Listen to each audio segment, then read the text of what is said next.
Thanks for listening to Creative Control. While I have you here, please consider supporting Youth Empowerment and Support Services, otherwise known as YES. Based in Edmonton, Alberta, YES provides immediate and low-barrier overnight and day shelter, temporary supportive housing, and individualized wraparound supports for young people aged 15 to 24. They work collaboratively within a network of care focused on the prevention of youth homelessness by providing youth with the necessary supports to stabilize their housing, improve their well-being, build life skills, connect with community, and avoid re-entry into homelessness. Learn more about how to donate or otherwise support YES by visiting yess.org. Hey, this is Nicole calling from Hamilton, and I needed to let everyone know that I really proudly support Vish and Creative Control. I have for many years, I will for many more, as long as he keeps delivering these amazing interview podcasts. When you hear one of Vish's interviews, you think he's known this guest for years, they're good friends, but the truth is he approaches every interview, whether it's sort of up-and-coming indie artists or established icons or like famous, intimidating comedians with a really deep, genuine curiosity, so he's never met this person, and the same really warm candor, as so he's known them forever. I think it really lends to a great chat, no matter who he's talking to, and for that reason, I think you should throw Vish, $1 a month? He's got jokes. The jokes make it worth it. Support Creative Control on Patreon. To make your flexible monthly donation to Creative Control, please visit patreon.com/Creative Control today. I'm Vish's wife, and remember, when you name a dog Janet or Timothy, you are dragging humanity down just a little bit.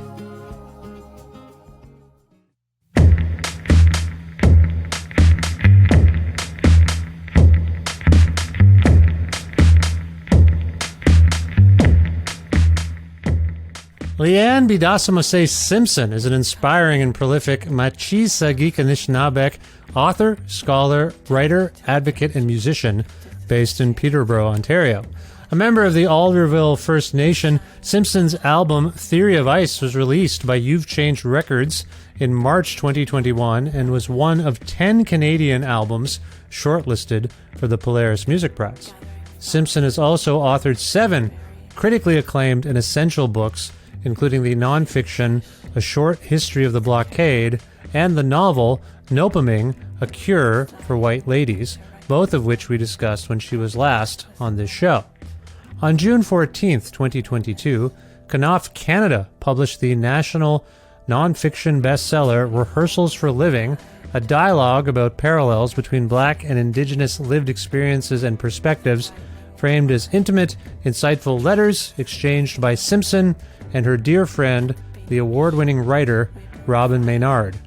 Leanne and I reconnected for an in-depth conversation about things like the fluidity of language and the validity of different pronunciations of her own name, how she first encountered Robin Maynard and how the idea for Rehearsals for Living evolved, parenting and pedagogy, the fact that there seem to be a lot more coups or attempted coups these days and what that might mean generally, Canada's attempts to whitewash its role in the oppression of Indigenous and Black people, our shared experiences with and love for the retired University of Guelph Black History professor Dr. Clarence J. Munford, true abolition and hope, future plans, and much more. A part of the Entertainment One Network with the support of listeners like you who follow and subscribe to this podcast and spread the word about it and make flexible monthly donations at patreon.com/Creative Control, which is the primary source of revenue for all the work that goes into making this podcast. Again, you can learn more about how to financially support this show at patreon.com/Creative Control. Plus in-kind support from Pizza Trocadero, The Bookshelf, and Planet Bean Coffee, respectively, in Guelph, Ontario, and Grandad's Donuts in Hamilton, Ontario. This is episode 742 of Creative Control, featuring the brilliant and kind Leanne Betasamosake Simpson, with your host, me, Vish Khanna. Breathe in sharp air, warm into each other. Careful moment after careful moment. At the beach, we build a fire. Sit in our own silence. Peel off blue light. Lie back on the frozen waves.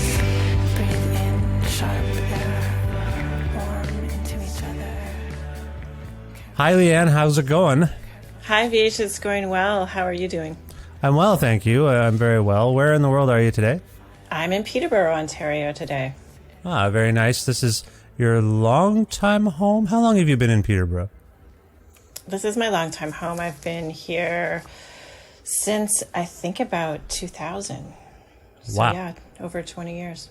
I can't recall. Have you spent considerable amounts of time living elsewhere? I know you travel a lot, but have you lived anywhere else since you settled in Peterborough? Not since I've settled in Peterborough. I spend a lot of time in Yellowknife.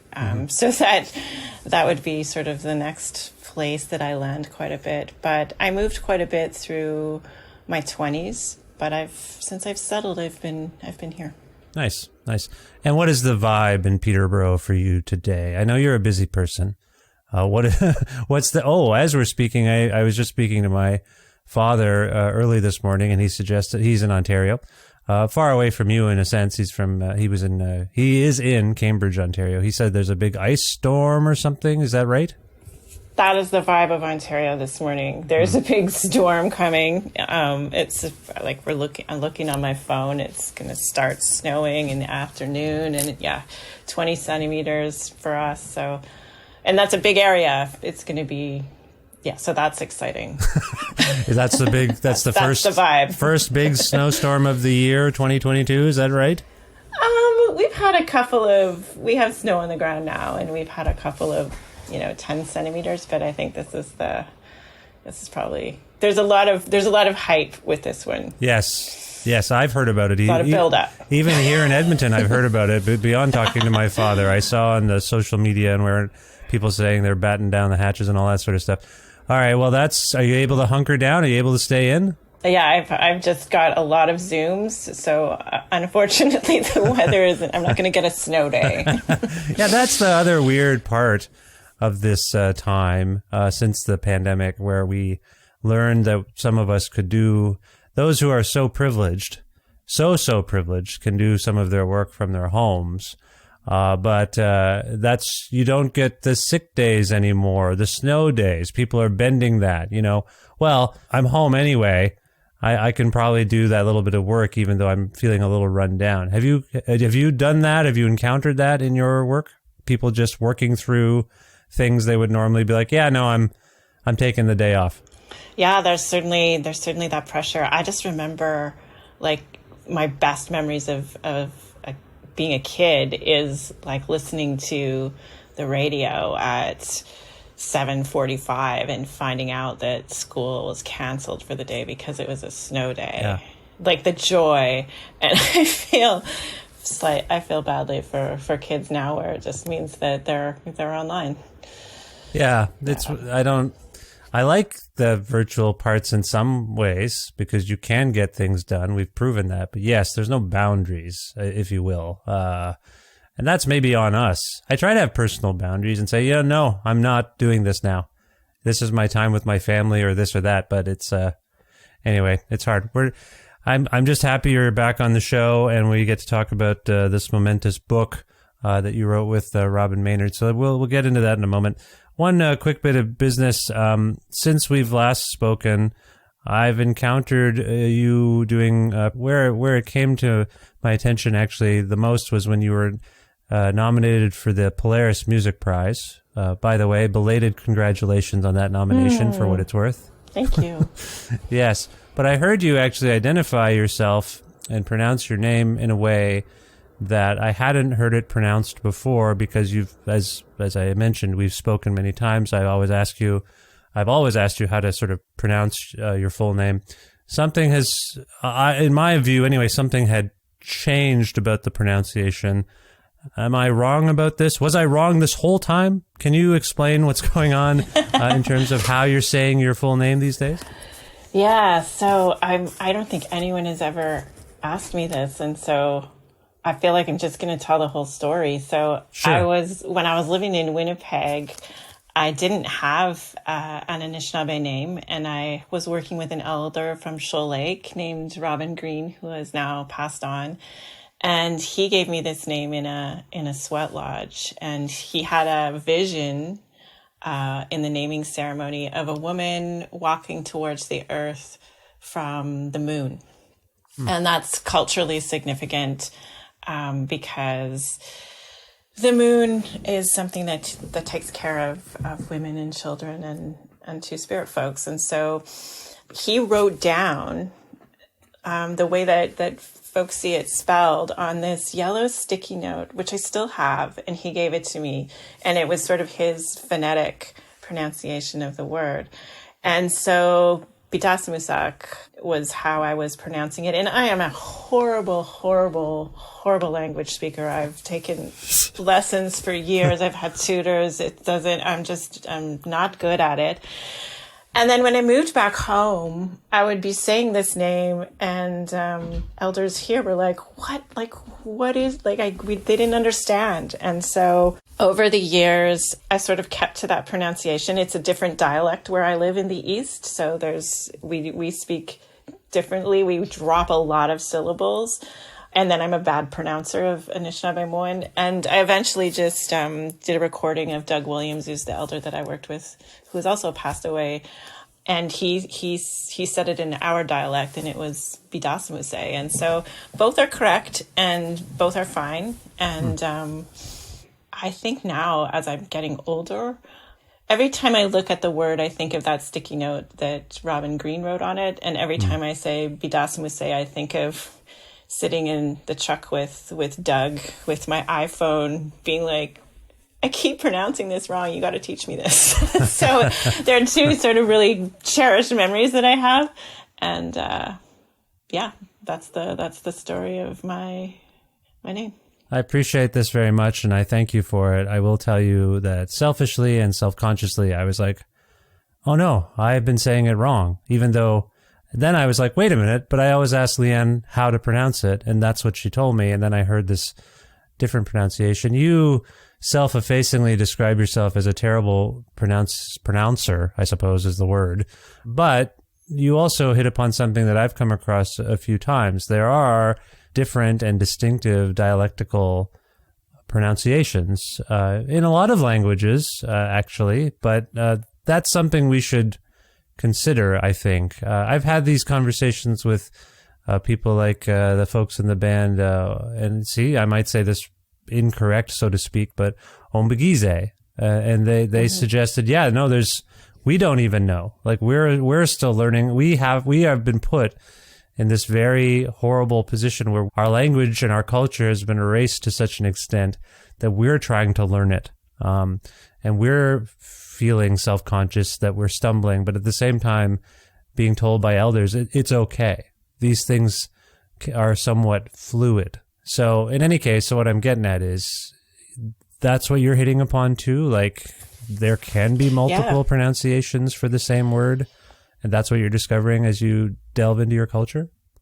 Yeah, there's lots of diversity in the way things are pronounced because Anishinaabe people were spread out on the land. And Doug used to talk about how different families had different ways of speaking because they were spending long periods of time more isolated, more socially distanced. He used to talk about how families from Alderville, which is the place that I'm a status Indian and a band member of, used to sing the language. And so there's a lot of diversity. I also am not good at pronouncing in the language. And this came to a fore during the pandemic when my mom and my two sisters, Ansley and Shannon, and my daughter, Minaway, and I were all taking online language classes at Alderville, but on Zoom with our teacher, Melody Crow. And so my daughter is a teenager, and I've done lots of language work in the community with her as part of a language nest. So she grew up hearing it to a greater degree than I did. And then taking these language classes, I would be like thinking I was doing a great job. And she would be texting me, Mom, like you have the worst English accent. Like try and listen to the teacher. I'm so embarrassed. I'm so embarrassed. So I'm like, okay, I'm not as not as good as I think. Well, I mean, so it was humble. It was a beautiful kind of thing to be having the Zoom language. It was a great pandemic kind of memory to be online with my mom, like have 3 generations of people trying to learn the language, and you could hear through the generations.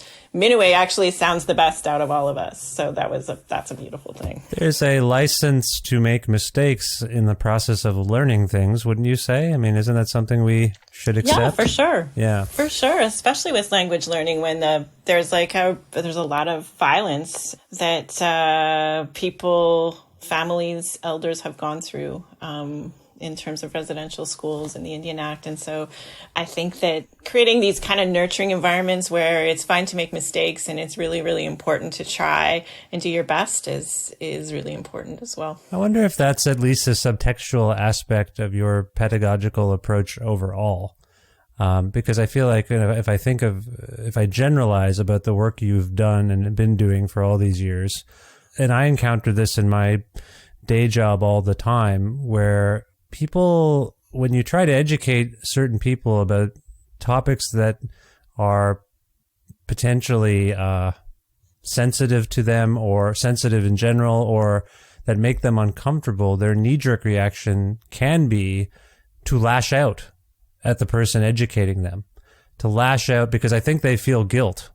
And I think they feel self-conscious that they don't know things or they didn't know the plight of someone. And certainly cultural differences, when they're pointed out, can be an inflammatory thing depending on how you're coming to it. Like, I don't know what I'm getting at right now, but you invoked your daughter there. And when I think of this beautiful new book, Rehearsals for Living, it definitely seems to have a pedagogical aspect, an educational aspect. And I can see some people accepting this for what it is, but I can also see some people not ignore it, but or not denigrate it even. I'm not sure what the word I'm looking for, but you know where I'm coming from. There is an impulse to sort of feel badly without just processing the information and the facts for what they are. Do you know where I'm coming from there? Have you encountered that as you've taught and tried to impart wisdom to people who may not be ready for it, if you will? You know, I think as you were talking, the first thing I thought of was parenting. And I think I thought of like all the kinds of things as a parent you want to teach your children and how oftentimes you get that immediate backlash. Yeah. Especially when my kids are like, when they were little, they were like, that's our teacher voice.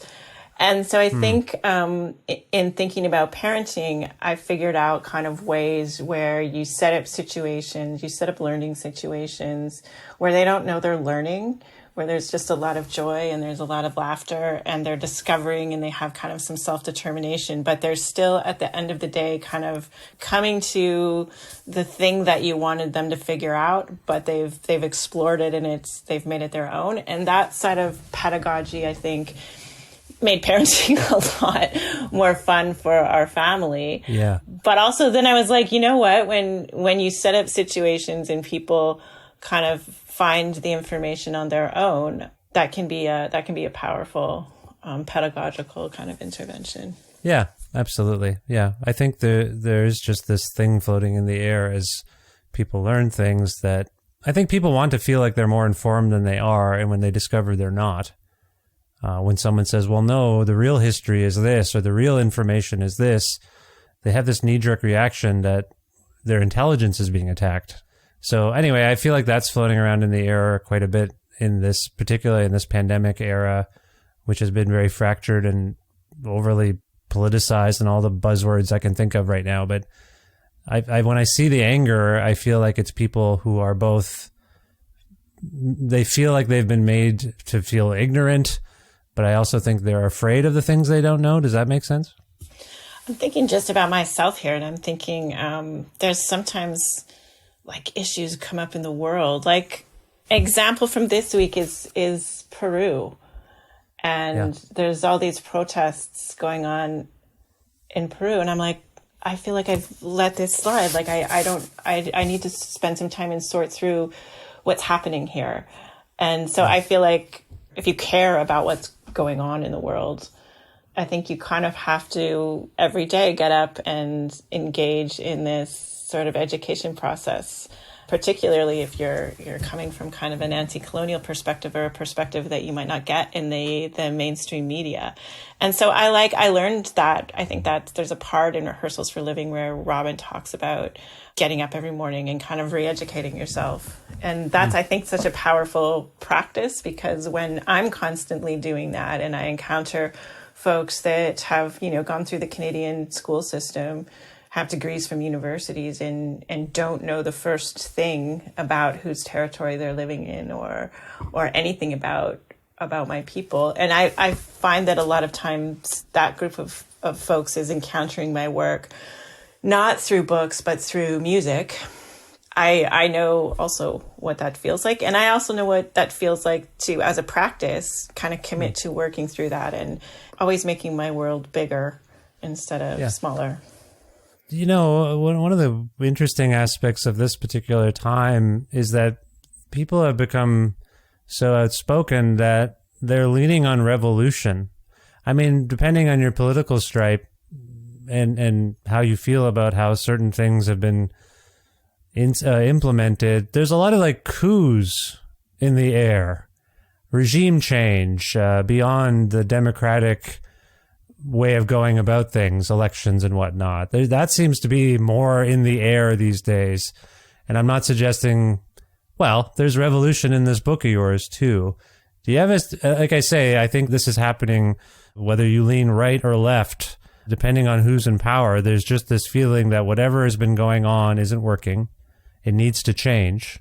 And people are trying to mobilize. Literally, this is not, I don't know, 10 years ago, if I was like, there's coups all the time, we would be like, what are you talking about? But I mean, every week, there's some country, it seems to me, some nation or nation state or whatever, they're enduring this. And it's very telling, I think, of how unhappy people are.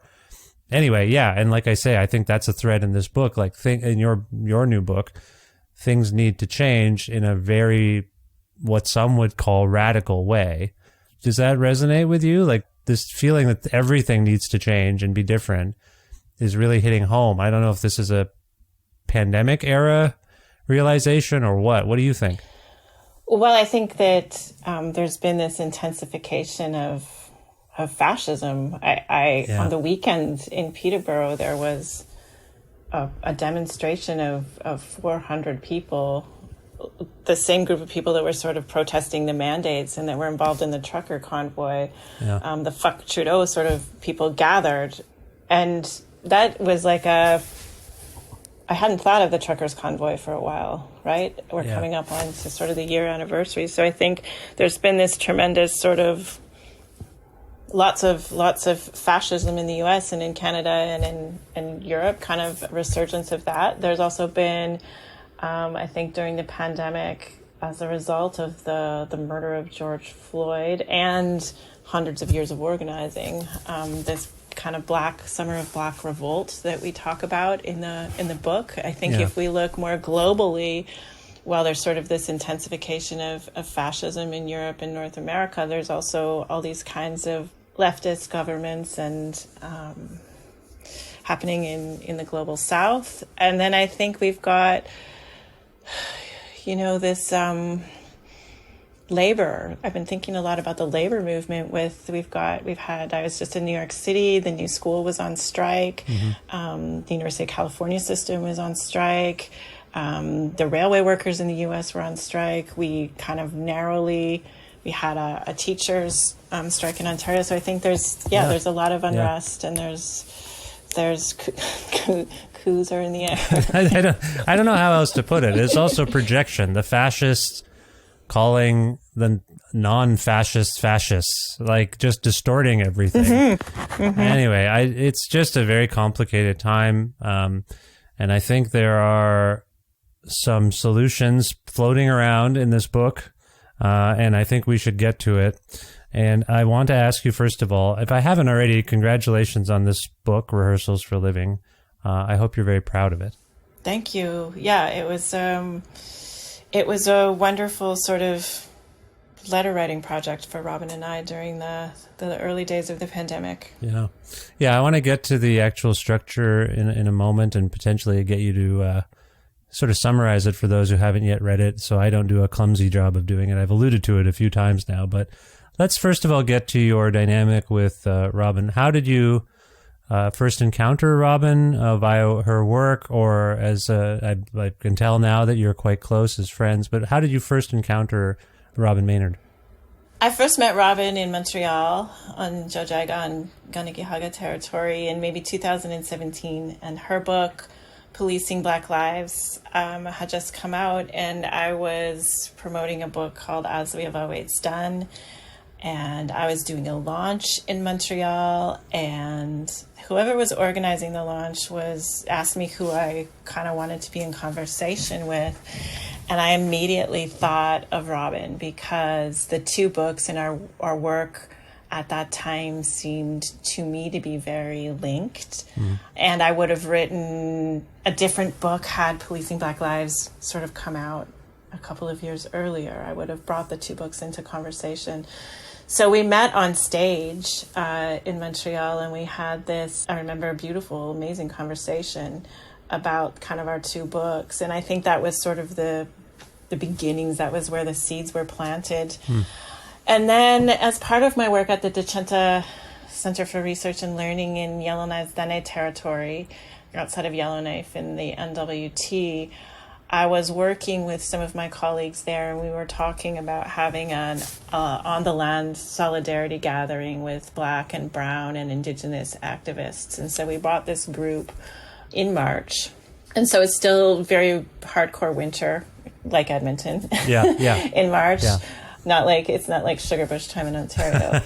We brought this group of people up. We took them out on snowmobiles out onto the big lake, and we just shared food. We shared stories. We set a fish net and fished it and shared fish, and just had these kind of 2 or 3 days where we were sharing our experiences and getting to know each other, but in a very Dene sort of context with elders and with the land. Yeah. And we had planned sort of from that gathering to kind of keep expanding that work, but those plans got truncated by the pandemic. And so Robin, I think, as a way of extending some of the work that we had started there, in the fall of 2019, wrote me that first letter.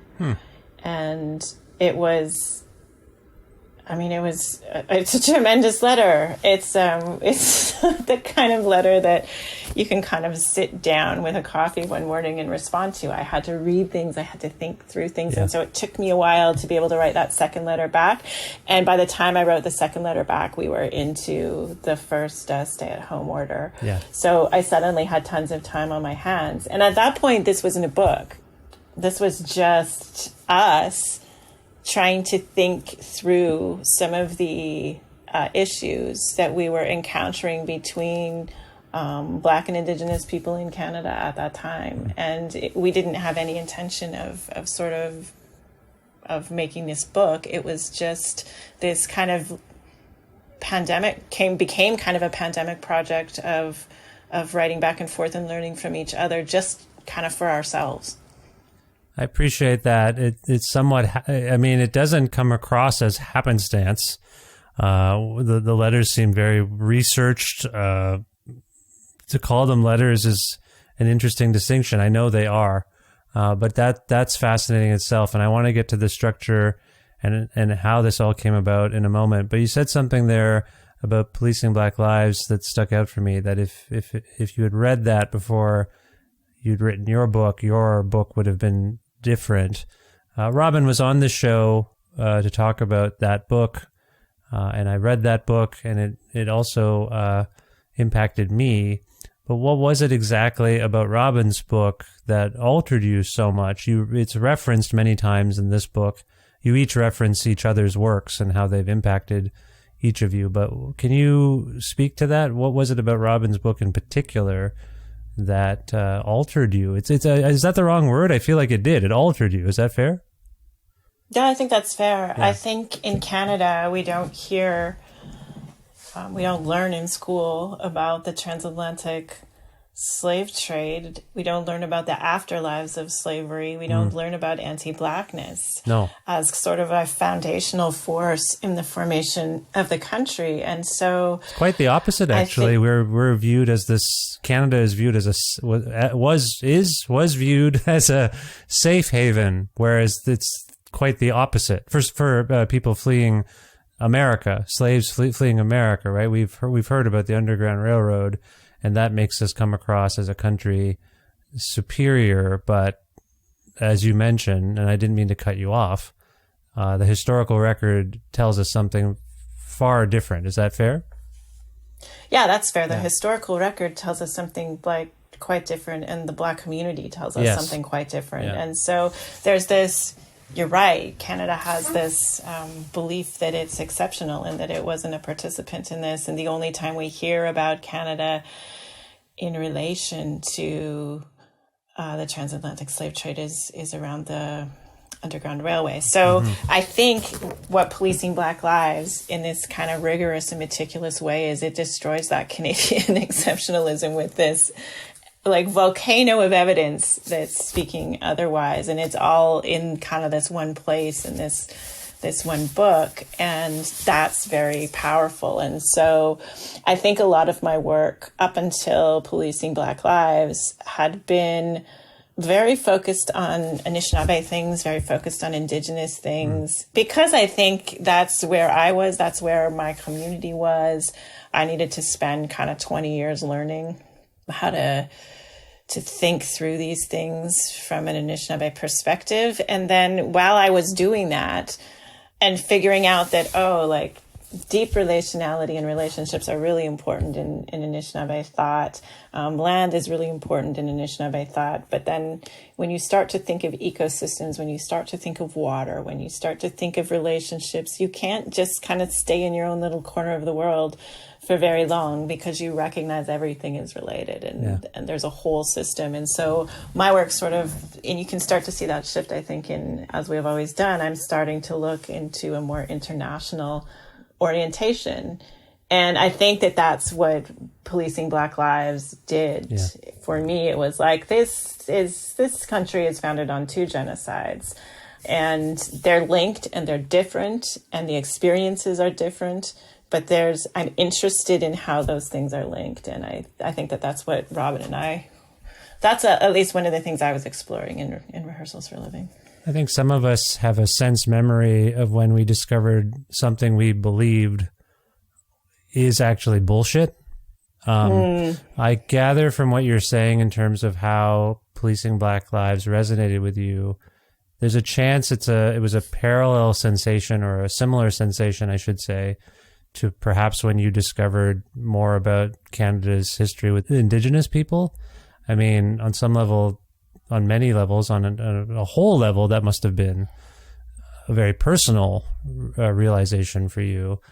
Is it fair to say you had that similar sort of sensation reading Policing Black Lives? Like, oh my God, not only this is beyond cultural erasure, this is subjecting a whole history to the dustbin on purpose. Like, did you have that sort of same feeling?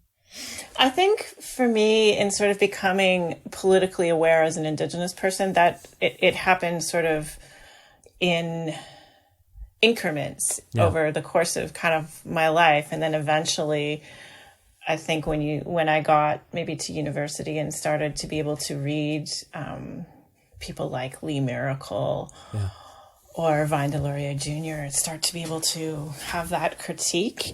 For me, when I was at the University of Guelph, I was in biology, but I took Black history courses from Clarence Munford, and one of my favorite. He was absolutely one of my favorite professors.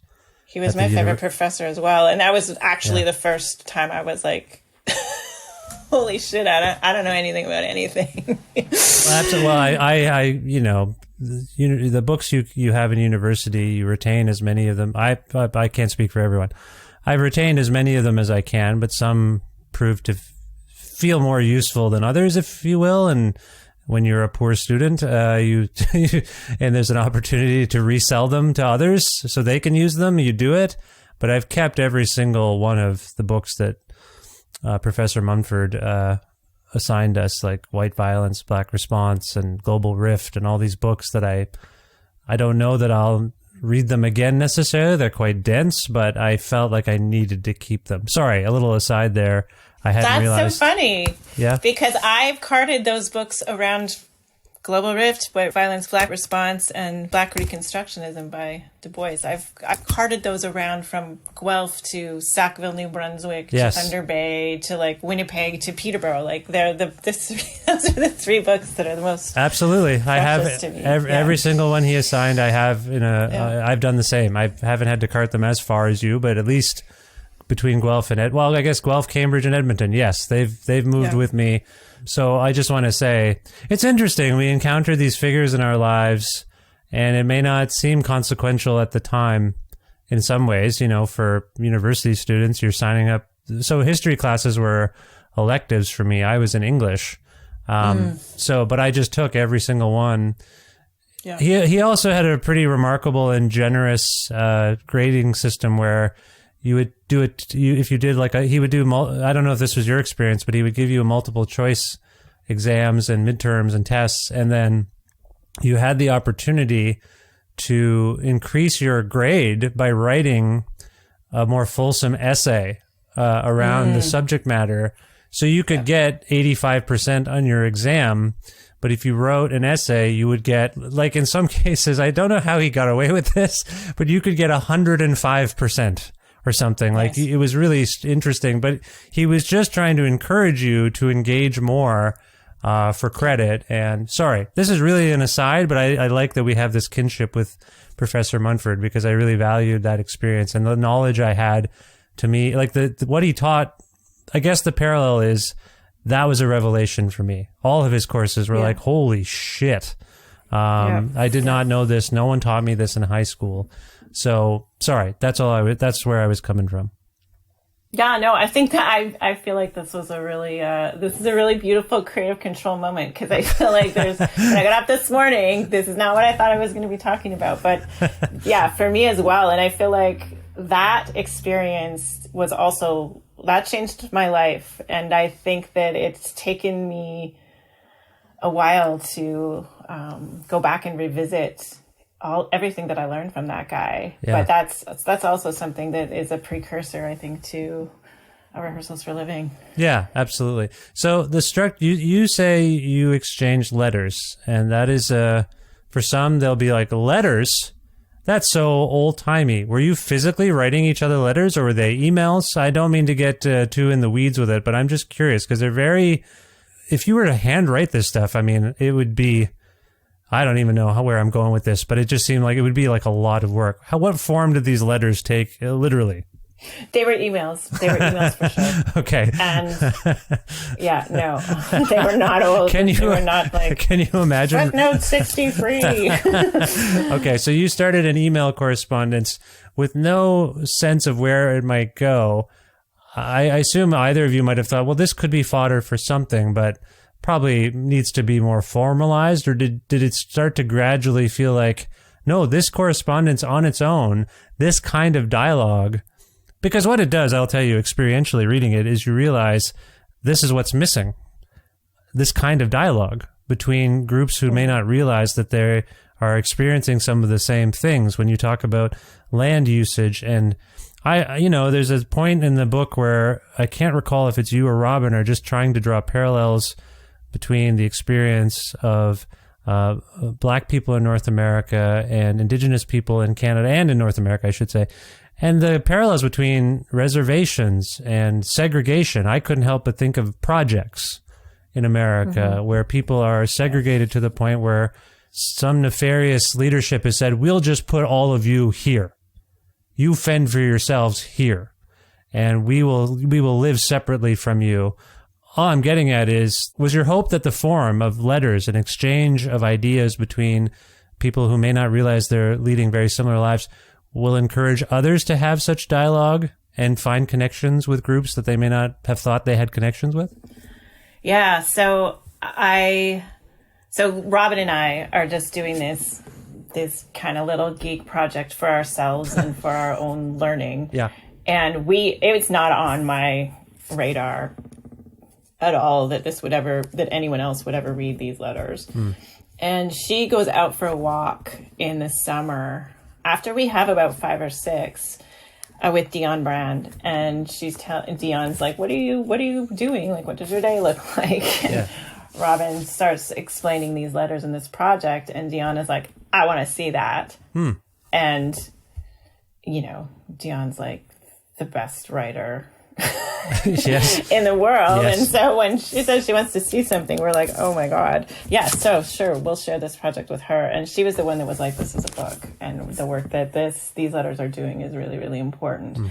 So without that, I don't know, we might have eventually made it into a zine or something. Or I don't know that we would have ever gotten to a book. But what happened was, I think you're right. I think the work that kind of movements and people maybe need to do is that kind of work of building relationships. And there's an intimacy to building relationships. And the letters, as much as they're geeky and they're academic and there's footnotes and there's readings, there's an intimacy that I think allowed us to, in a way that was, I hope, filled with humility and not necessarily knowing. We're sort of educating each other and thinking through together in the book that became, as we've kind of toured the book and engaged with audiences, seems to be something that's very important, that a lot of people found engaging, and that was almost we were in New York at Columbia last week, and my friend Audra Simpson was talking about how it was kind of an expression of Indigenous diplomacy and Black diplomacy, and how we're sort of working together. So I mean, at one point we thought of, let's just make this an academic book and like cut out the intimacy and cut out the Dear Robin and Dear Leanne, and maybe it'll be taken more seriously because I was worried that you've got a Black woman and an Indigenous woman. I didn't want the book to be in the cookbook section, in the recipe section. I was like, I think there's some important things happening here. Yeah. And we talked through it, with Lynn Henry, who is our editor, and Dion, and we decided to keep that letter writing structure. And I'm really, really glad we did. That's because I think I didn't realize at the time the work that forum was doing. And I think you're right. These are the kinds of conversations that we need to have with each other. It's very impactful and accessible in this regard because, as I alluded to earlier, you both invoke your children in terms of how they teach you things, and you're trying to teach them things and show them videos and all sorts of things that pertain to the subject matter at hand. So it doesn't seem, sometimes in letter writing, there is intimacy, and it, like you said, you probably were writing thinking no one else would read them. But I gather that approach might have evolved as you went, because at some point I did find myself thinking that you were speaking outwardly more. The premise is that you're speaking to each other, but this is not just for you anymore. It's for your children. It's for people like me. It's for people who might gain some insight into the parallels of your peoples. Does that make sense? Did your tone start to shift a little bit, become a little more external? I think that at the point where we decided to make this into a book, then we started to edit the letters.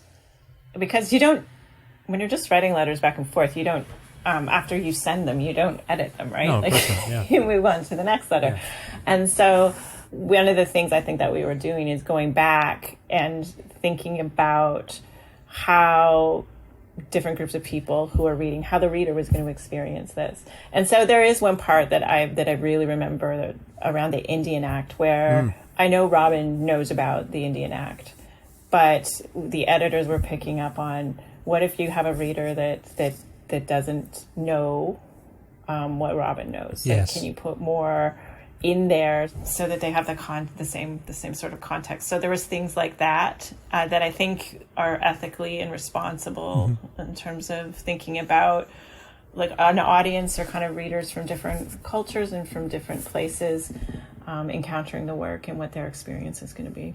Yeah. So this phrase, rehearsals for living, I think should be homed in on. If you can help the listeners here and myself explain where that phrase comes from. And then also, I will clumsily suggest it is tied to notions of abolition that you two are discussing in this book. So, yeah, the two things are, can you talk a little bit about this expression? And the second, what do you feel like you learned the most from this experience of exchanging letters with Robin? And what do you suppose those of us reading this and those, this seems to me a book that will resonate throughout time. I feel like even as you're writing to each other, there's a moment where one of you, I think it's you, Leanne, says, well, we were right. We were right about the pandemic. Everything we've talked about has come to pass. And I've had these conversations with you before where I feel like there's a lot of prescience. Well, it's prescience, but I think we ignore people like you and Robin who are quietly writing. It's quiet because it's a book maybe, but you do all sorts of engagements, but you end up being right is where I'm coming from. And so as much as I hear, I can see some people bristling at the conclusions I think that you've both gotten to. I think you're right in terms of what abolition truly means. Anyway, I'm sorry, I've muddled this question. Can you talk a little bit about this expression, rehearsals for living? And then also what you took away from this experience and maybe what you hope others might. Yeah, so the title comes from the work of Ruth Wilson Gilmore. And I think the line in her work is, abolition is life in rehearsals. And yes. So we reached out to her and asked permission to use the title. It comes from this idea that I think in her work that has a kind of a broad thinking through of abolition, that if you're going to build societies that don't have carceral systems, that don't have prisons, and you start to think through that, then you actually do have to change everything, and you have to build a completely different society. And so there's sort of a visioning and a dreaming, and I think a leveling up of our dreams and of our visions of a future beyond the circumstances that we're currently facing. From an Indigenous perspective, process is always really important. And when I think of how my ancestors lived, they would have got up every morning. They would have had to make everything. They were makers. They made their forms of transportation. They made their food system. They made their political system. They made their spirituality.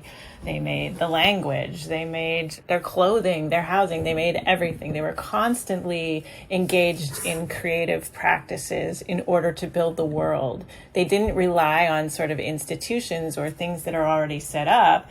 It was people coming together on the land and making things. Yeah.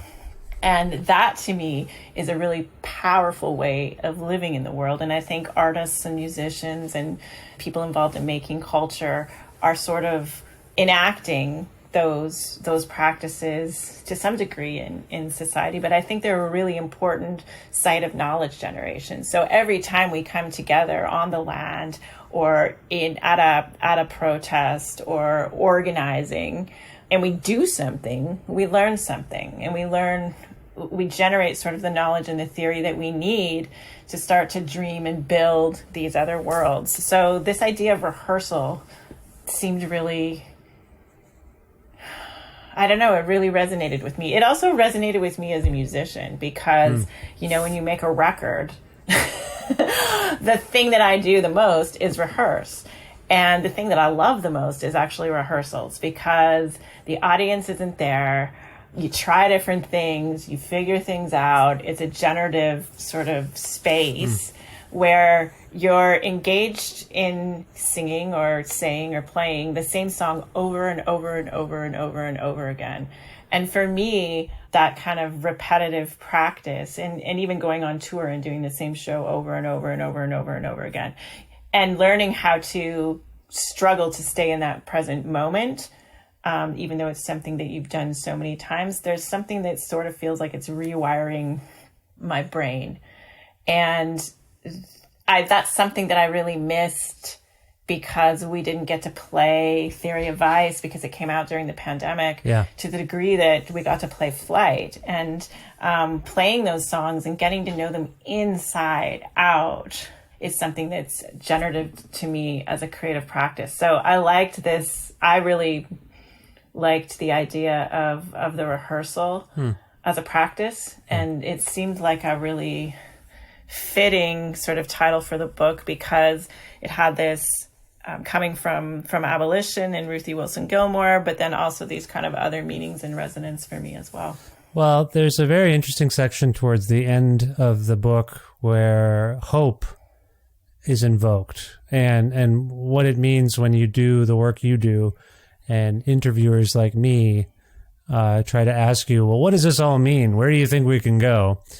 But I also like what you're saying about the invocation of rehearsal, because ostensibly what a rehearsal is trying something, actually trying something, not doing nothing, but actually trying something to see if it works and refining it. So it's an interesting term for me, also coming from the arts. It's an interesting term for me to apply to the notion of abolition, because that sounds like a big thing, but it is something we can, like the ideas you both propose are things we could try. Is that a fair way of kind of assessing it? I like this idea of almost like Miriam Kaba talks about how hope is an emotion, but hope is also a practice. And I think that's kind of what you're gesturing towards when you're thinking of a rehearsal. There's some kind of embedded hope in a rehearsal because you're doing something. Yeah. You're thinking that there's going to be a future. You're doing something, and that's hope, not necessarily as an emotion, but hope as a practice. And so, I think abolition can be overwhelming. Fascism can be overwhelming. The world right now is overwhelming, and you can feel paralyzed. Yeah. But I think it's important to move through that paralyzation and think of and do stuff. And struggle and fight back. And I think when you do that, and you start to do that with people, I think that that's a generative process. I think that generates new questions. It generates some answers. It generates, it's a start. And I think that's important. I like what you're saying about the possibility that reading this book, or this book in itself, is one antidote to that paralysis that we also, and malaise and hopelessness that is floating in the air. Because it did instill me with hope, with feelings of like, oh yeah, why don't we just try that? Like, why can't we just try that? That seems to be a solution. And you both do a very good job of outlining how these kinds of approaches that you're describing could work or have worked historically. So I just want to tell you, in the few minutes we have left here, I want to tell you that I appreciate this book very much. I thank you both for writing it. What's next for you? I know Robin's not here, so I can't ask her the same question. But what's next for you, Leanne? Musically, in terms of other work you do, is there anything you want to talk about in the time we have left? I'm sort of in that stage where I've got a few things kind of percolating. I'm trying a few things. I'm rehearsing a few things, but I don't know I don't know if they're good yet. I don't know where they're going, but I'm definitely writing. I'm hoping to make another record in the future. Oh, great. I'm hoping to be able to play Theory of Vice a little bit more. And, yeah. Okay. That's, I understand where you're coming from. So that malaise and uncertainty is definitely floating in the air, and I don't expect you to be exempt from that. I know you don't do a lot of, you don't have a robust internet presence. Let's put it this way. If people want to learn more about you and your work, where can they go? They can. I have two websites, leannesimpson.ca and leannesimpsonmusic.com, and two websites. That's robust. I retract what I said. No one has two websites. Good Lord. Okay, sorry about that. Okay, so they can go there. I will link to things in the podcast description. Oh, anything else? Sorry, I cut you off. Anywhere else that you live online? No, I think that's it. It's sufficient. 2 websites. Again, I think that's great. If we can go out, and, oh, by the way, and this book, Rehearsals for Living, is out via NOF Canada, and people can go to penguinrandomhouse.ca for more info about that, or go to your local library, ask for them to put the book in the system there, or go to your local bookstore. Yep. Go support those local independent bookstores for sure. Yeah. Now, unusually, I have an author on the show who makes great records. Is there a song from Theory of Ice, perhaps, that we could go out on right now? And if so, can you pick it and tell us why it might fit or resonate with this conversation? Yeah, for sure. Which Sorry to put you on the spot. Breakup. Maybe Breakup would be good. Breakup is not about like a relationship breakup. It's about the breakup of a lake in the spring, like the breakup of the ice. Oh, yeah. So that's such a fantastical transformation that happens every year. And I think we've talked a lot about these sort of transformations in this conversation, so maybe that's a good one. I agree. All right. From the album Polaris Music Prize shortlisted album, Theory of Ice, this is Breakup.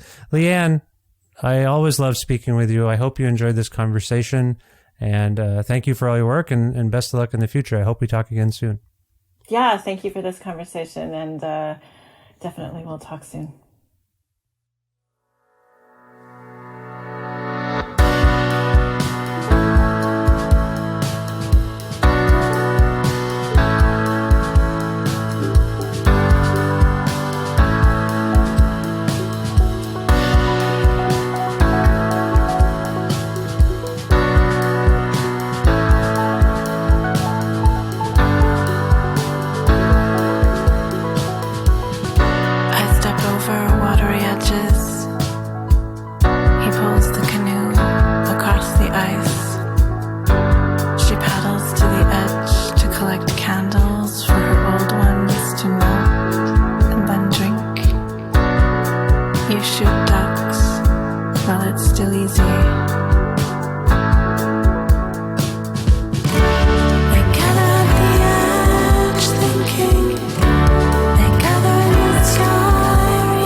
dispossession and reattachment, achieving maximum density, 39 degrees Fahrenheit.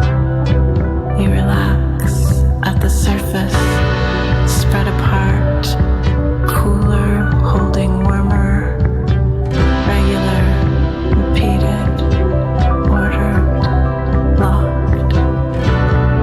Lake has one mind.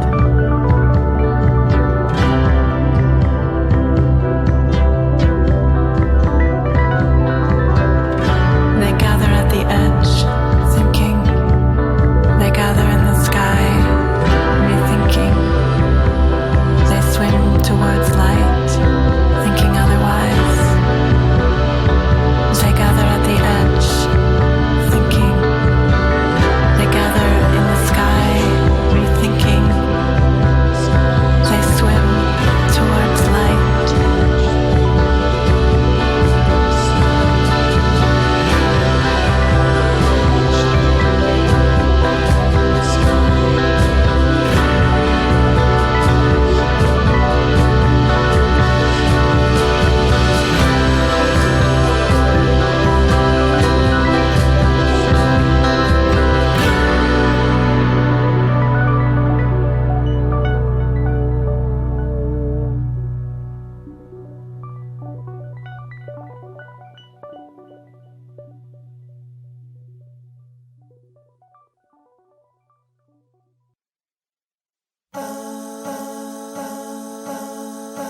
It's always such a great honor and thrill to have Leanne on this show. Thank you once again, Leanne, for being back on Creative Control. For those of you listening, this is the 742nd episode of Creative Control, which is part of the Entertainment One podcast network and is available wherever you get your podcasts pretty much.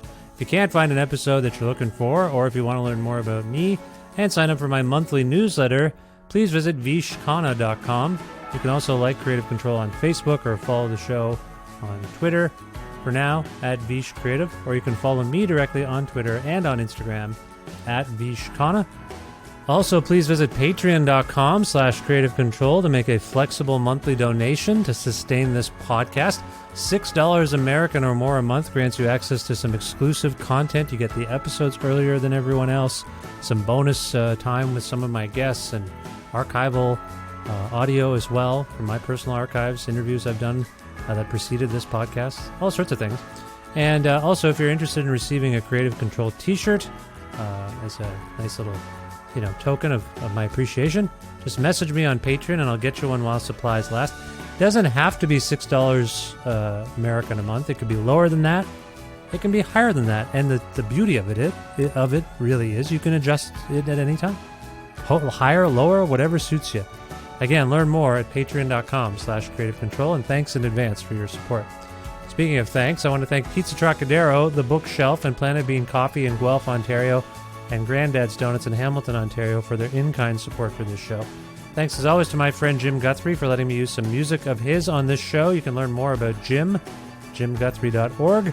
And finally, thank you so much for listening to this chat with Leanne, and I hope you will pick up the book that she wrote with Robin, Rehearsals for a Living. It's really, really essential reading, and it's so beautifully put together. I hope I conveyed that as much as I could during this conversation with Leanne.